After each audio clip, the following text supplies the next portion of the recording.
everyone. We are really excited to present this workshop for you today. My name is Addison Elder, and my fellow facilitator is Anna Lucero.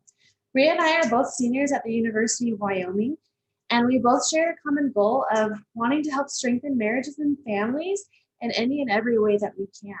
So really excited about this workshop. We decided for it that we're going to break it up into two parts. So I'm going to be facilitating part one, and Bree will lead you through part two. But we want this workshop not to feel like work to you.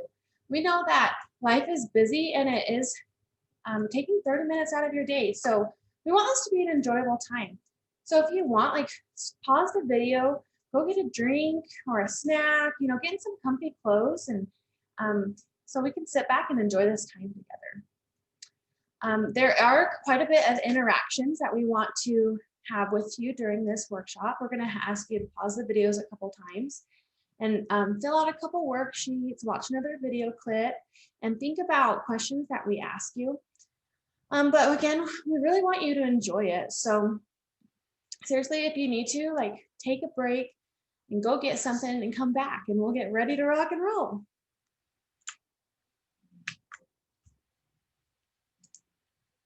Okay, so let's get started. In every relationship, differences will arise. And what do you think are the top things that couples argue about?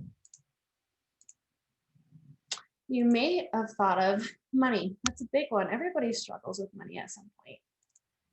Sex is another big one. Maybe work. Who goes to work? Who doesn't go to work? How much? Children, how are we going to raise them? What kind of discipline do we want to use? Who does the housework?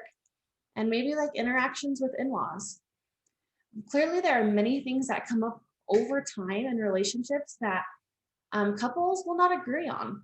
All couples experience some conflict, and in fact, most will not be resolved. There are some things that you may just need to accept. An example of this would be my sweet husband. My husband loves video games. They help him relax and cope with the things going on around him. When we first got married, though, I didn't understand that. I'm not a gamer, and because I'm not, I didn't realize why that was so important to him. When I'd come home from a long day, I would want to cuddle or watch a movie or just spend time together, and he wanted to be on the computer. And for a while there, that was kind of a point of conflict for us. I didn't understand why. I felt like he just didn't want to spend time with me. But the longer we've been married, the more I've understood this is his important thing that he does to take care of himself. And that's what makes him so great, all the time. So it's something that I've learned to accept, even though I still don't love it, I want to spend as much time with him as I can.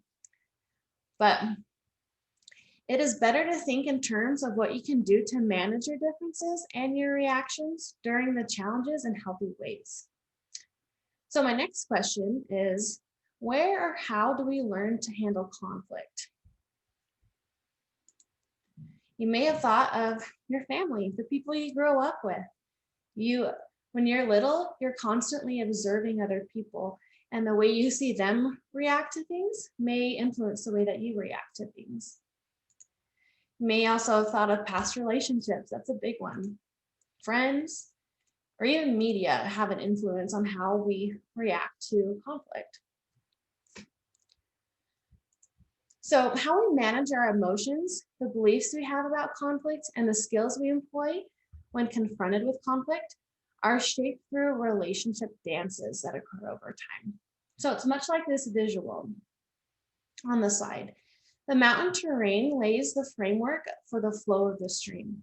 Even after the stream bed dries up, when the rain comes, the stream will flow wildly through the cut of the terrain.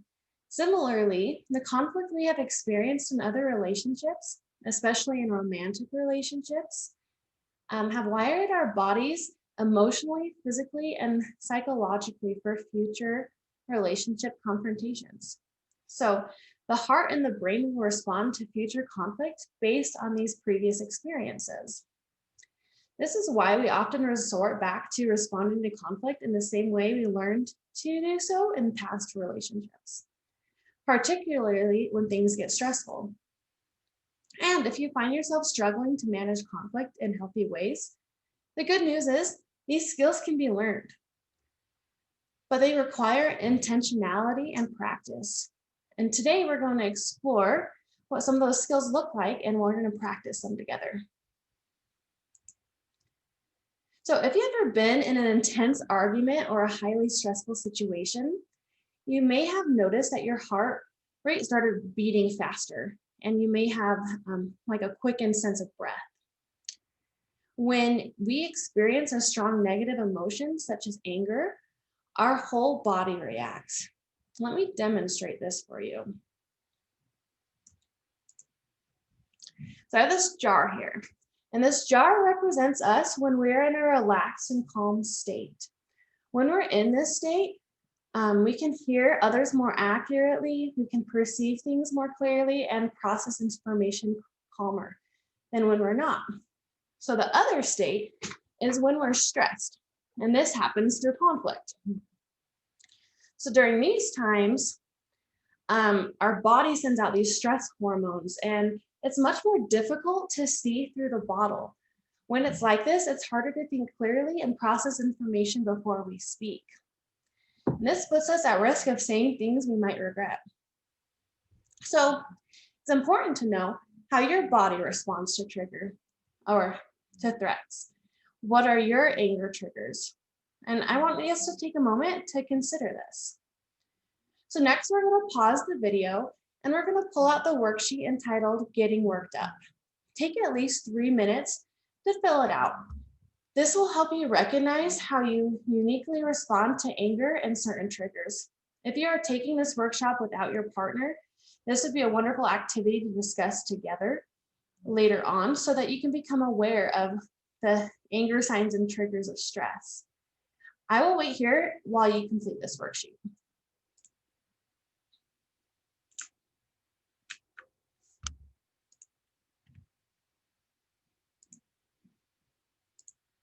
All right. So the way our bodies react to negative emotions impacts the way we respond and behave during these intense arguments or disagreements. When we recognize the signs that we are upset, distressed, or angry, and the types of situations that make us feel this way, we can better manage how we react with those emotions. When a trigger activates our bodies, we have a stress response. We often reflect in one of two ways. It's either fight or flight. And when I think of this, I like to imagine myself like in a boxing ring and my opponent comes through and I find out like, when she is a lot tougher than me. So am I gonna fight her or am I like gonna get out of here? Sometimes our flight or fight reactions trigger us to engage in negative ways without thought for the consequences. So let's take a moment to watch an example of what this could look like. I want you to pause the video and watch the short clip, He Never Helps, before continuing. All right. So after watching that video, how did observing these interactions make you feel? Did it remind you of an argument you might have had in the past with a partner? And next, we're going to see how it impacted your heart. So what we're going to do is we're going to take 15 seconds and we're going to take our pulse. You can do this by placing 2 fingers right under your jawline, or you can put 2 fingers right up on your wrist. And you're going to count how many pulsations you feel. Ready? Start.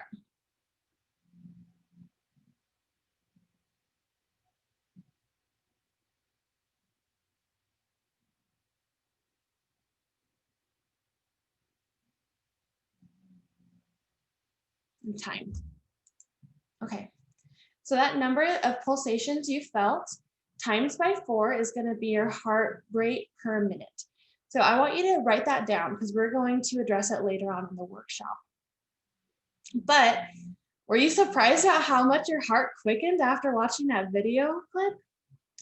I'm sure that we can all relate to having experienced disagreements that have escalated in similar ways to the video. And just seeing something causes our body to respond. The problem with interactions you've observed in the video is that they put a drain on our emotional bank account and we become resentful of our partner and unhappy in our relationships. So I want you to take a minute and ask yourself, what did you observe in their interactions that can be harmful to sustaining a lasting and healthy marriage or relationship? So after you've thought of some answers and possibly discussed them with your partner, you will start part 2 with Bree, where she's going to address specific negative responses to anger we may have and how to manage those. Thanks.